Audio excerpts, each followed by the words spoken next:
Welcome to Asexuals Anonymous, the podcast where we talk all about asexuality. I'm doing it in an ASMR voice today because my brother is asleep next door. Wait, let me get it back. If you'd like to get in touch, our email address is asexualsanon@hotmail.com. The TikTok, my personal TikTok, and my Instagram is Amie. Wait, sorry, I'm not even editing this out. What an introduction. The Instagram is Asexuals Anonymous Podcast. The DMs are open. My personal Instagram is Amie Butler 96. The DMs are open. My TikTok is Amie Butler 66. AMIEBUTLER 66. Those DMs are open too. If you'd like to follow, why not? Give it a go. If you'd like to subscribe, do it. I dare ya. Go subscribe on YouTube as well. You can see me looking like a right idiot doing this ASMR bit. It's not really ASMR anymore, to be honest. I'm just talking really silly into this mic. Anyway, let's get on with this week's episode. Are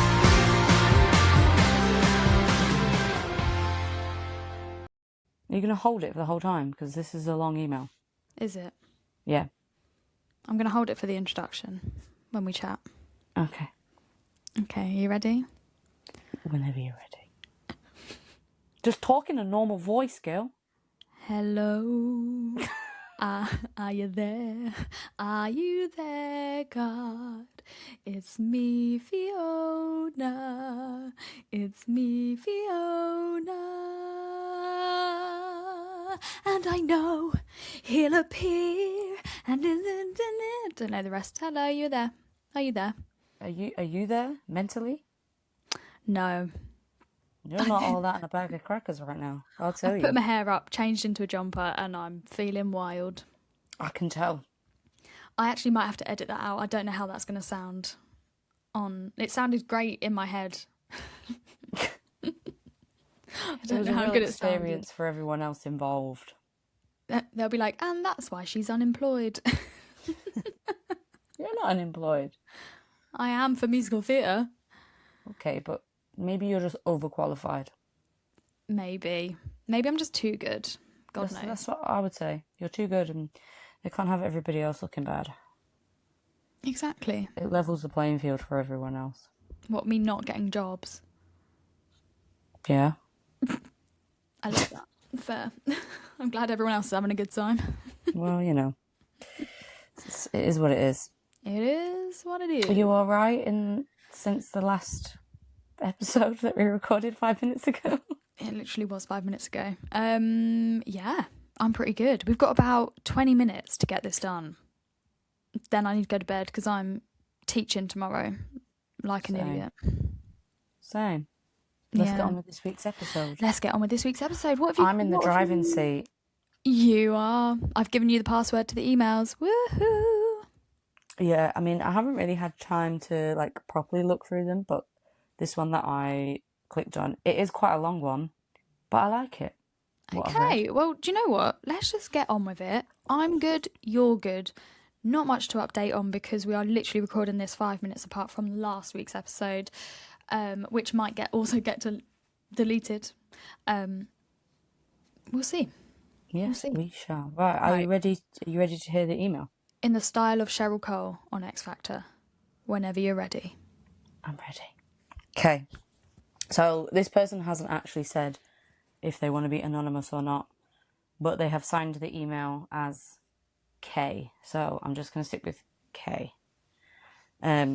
So K says, "Hello cuties, I hope you're doing well. I just found your podcast less than a week ago, and now I'm just binging episode by episode. I really love your podcast. Your voices are for some reason really soothing while listening to you." Oh, I wonder what she's going to think of this episode. ASMR. Really soothing while listening, and you both seem very lovely human beings. It feels inspiring and it makes me feel understood, showing me I am not alone in this. Thank you. Very cute. Also, I'm not sure if this message will be long or short, so my apologies beforehand. Oopsie. I'm going to spoil it. It is long, but it is good. We love We long. don't we do. We love long. Honestly, I thought I would write a message for you later when I finish all of the episodes, but I decided to write after the episode with Maya and her story. I'm female, 22, from, and I had to Google the pronunciation of this word because I didn't want to get it wrong, Czechia. That's what it says, Czechia. Well, that's the country she's from. Mm-hmm. Oh, cool. Where is it? Yeah. Don't know. No questions from the audience at this time. Sorry. I'm heckling. No heckled. Figuring myself out, and I'm not sure about labels yet. I would go with demisexual ? And possibly pan-romantic ? Not sure really. It has been a pretty confusing journey because I always wanted and I would love to have a relationship. I was always reading a lot, many romance books, and basically I feel like I was/am waiting for the one special person in life. Naive maybe. I have to say I've always preferred cuddling than the intercourse itself. Oh, I love me that. too. I love that line. I've always preferred cuddling than the intercourse itself is a fantastic quote. Maybe that's what we'll call it. Call this week's episode. But I have done it because, it seemed as if it was part of a relationship, and I was teen, curious, and in love. With the term ace, I have actually met a few years ago when I met an online friend who is ace. They enjoy flirting a lot, so having them as an example of an ace person, it never crossed my mind that I could be on the ace spectrum. After some research, learning the range of the umbrella term for ace is so huge and even more confusing, it has honestly blown my mind. My story starts back in teen time when everyone was actually talking about it in class, especially when we had some sex education. I always wanted to disappear or be non-existent in that moment. I just felt embarrassed. For me, it was a taboo theme. I kept saying to myself, there's always time for this. Even my grandparents were, no need to rush, you have plenty of time. I know they're right, but I have always felt slightly odd within this area against my peers. You know how on school trip or even lunch break, classmates played bottle games where you spin it and those two people were sitting opposite ends of the bottle had to kiss. We were like 11 and 12, and I found it, I would say, kind of disgusting. I mean, if I imagined myself at that place, I just couldn't.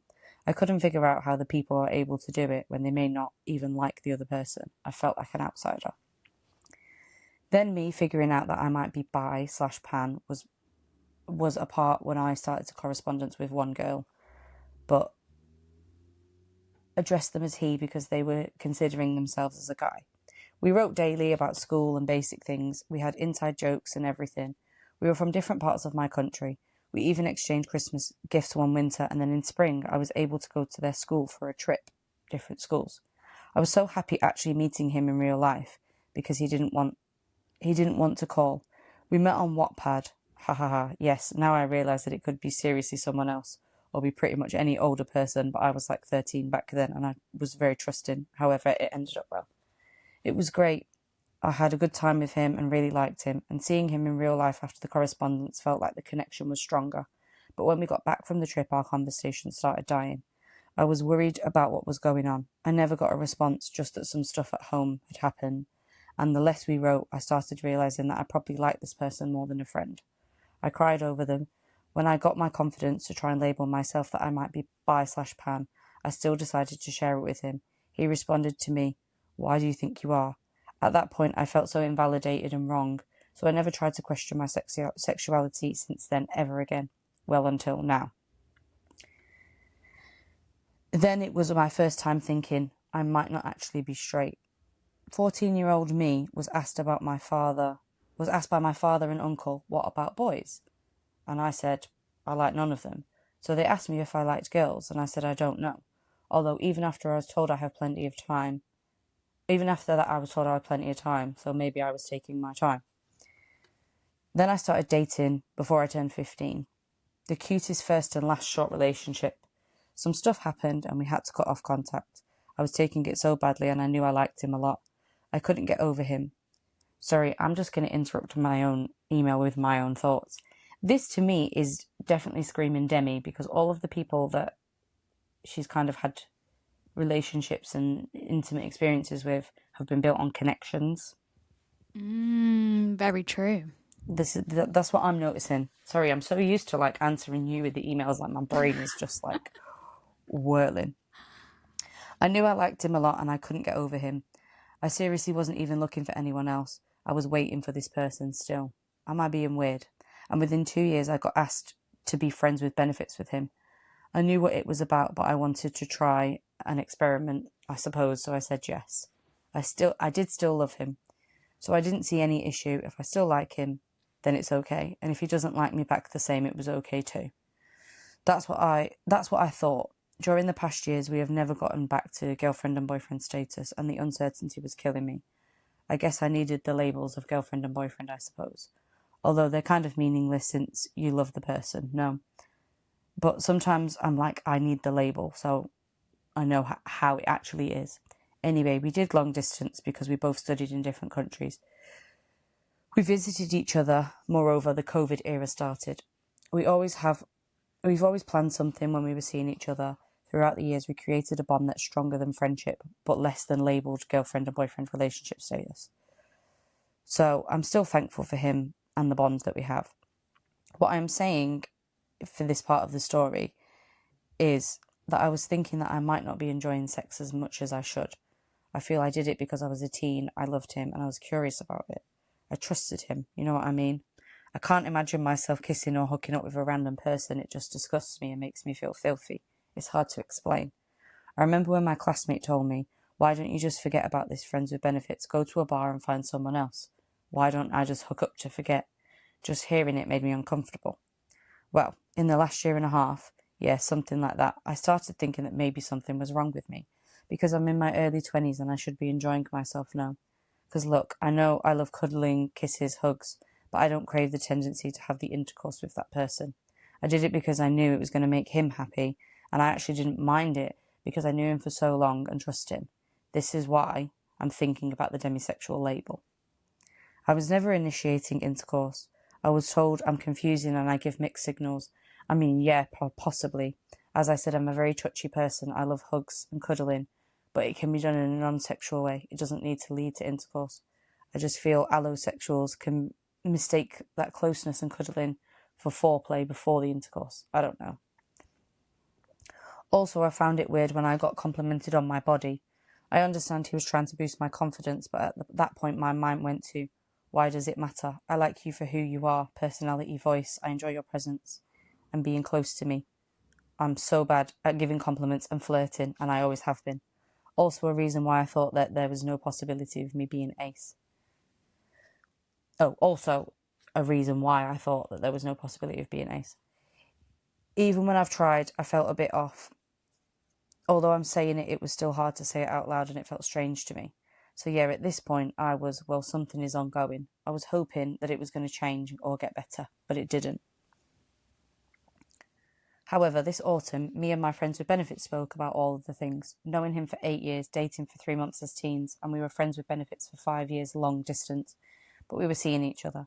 He had his own suspicion that I might be ace, or that I might be on the ace spectrum. He knew about the pansexual part. He was okay with that. He respected it, but explained to me that for him the intercourse is important.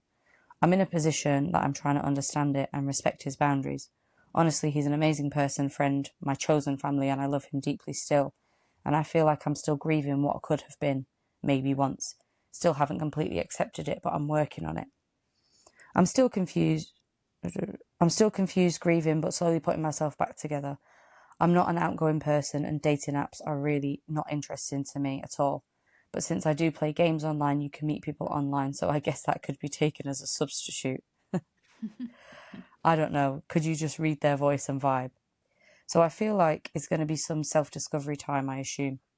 I know I have plenty of time to figure things out, but sometimes I just feel a bit empty, and the loneliness is killing me. I crave presence, cuddles, and safety. The presence is so important to me, I've never understood why. I hope you enjoy reading this at least a little bit. Also, if you'd ever be seeking an extra video editor, photographer, I would be more than happy to help. Well, shout out, I like it. Oh, where's she based? Oh yeah, we don't know that country. Czechia. I don't know what that is. I'll have to look it up. Yeah. Anyway, girls, once again, thank you so much for this podcast. It shows me that there are people out there who actually understand what I feel, or people's stories to whom I can relate to. Wishing you the best of luck on this journey. You have all my support, and also I'm sending you all the love, and mind yourselves. With love, Kay. Oh, that is so sweet. I've missed these emails. That's so I nice. like being on the other side of it. It's Do exciting. you? You did pick a long one, to be I did. fair. Sorry. No, But not at all. we like a long one. We love it. We absolutely love it. Oh bless her. I'm so glad that she's like found us in a Yeah. way. Do you know what I mean? I'm so glad that she doesn't feel. Oh, I hope she doesn't feel like she's on her own. Like there are so many people that will relate to that, and I would definitely relate to bits of that as well. 100%. It's a really interesting journey from all the way from how she felt like obviously we've touched upon it. I think you especially from like teen years and how you felt then, and then putting yourselves in situations where we weren't too sure, but we kind of went along with it because it was what was expected or it was what the other person wanted. Yeah, 100%. I definitely get Demi vibes from Yeah, Kay if they are comfortable with that label. yeah. That's the impression that I get. But It's funny, like she when she was talking about like the whole spin the bottle thing and like kissing strangers, I was like the opposite in a way. I guess my first ever kiss was horrendous. It was a really horrendous experience. It's not horrendous, like okay, that sounded very dramatic. It just wasn't. I didn't enjoy it. It wasn't the best of situations, and yeah, I would love to change that if that was possible. But when I was like in my going out era of clubbing every weekend, I would quite literally kiss anything with a pulse. Like I came home looking rough as chuff with lipstick all over my face, and I was horrendous. But I would never want to take it any further than kissing.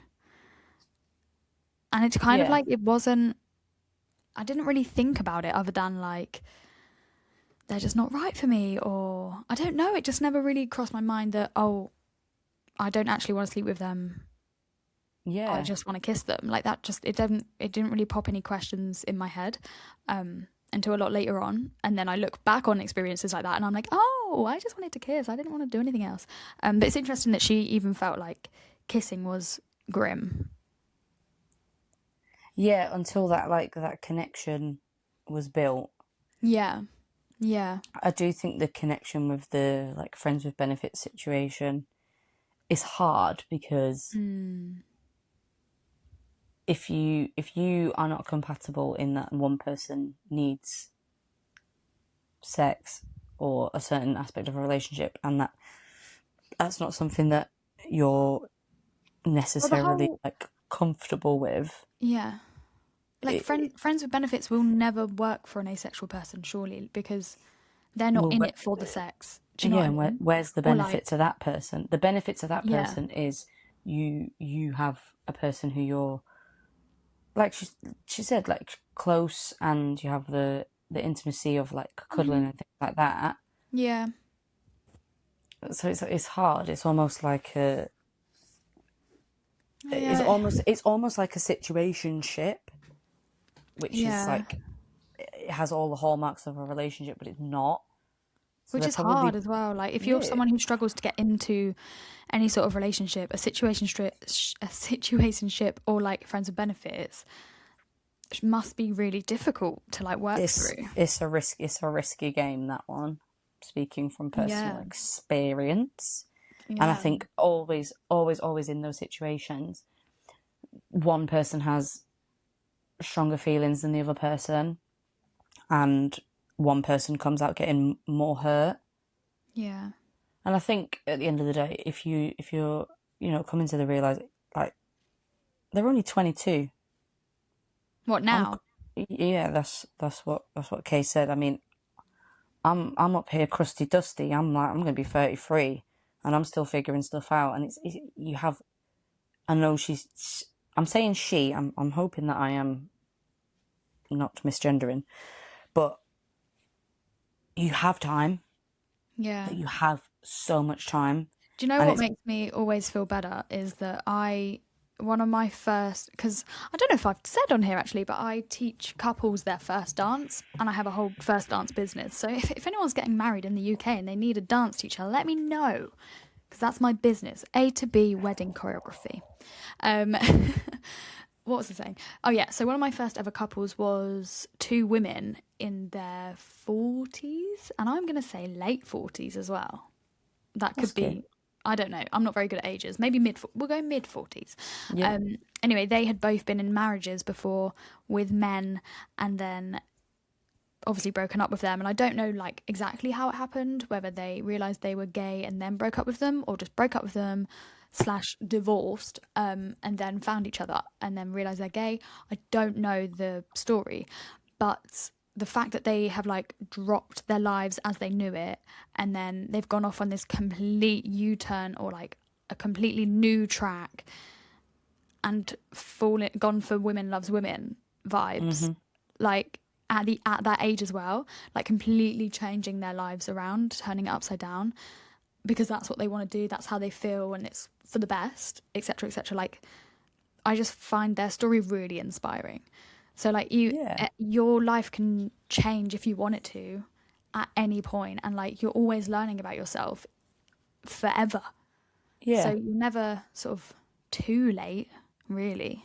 It's just No, things happen when they'll happen.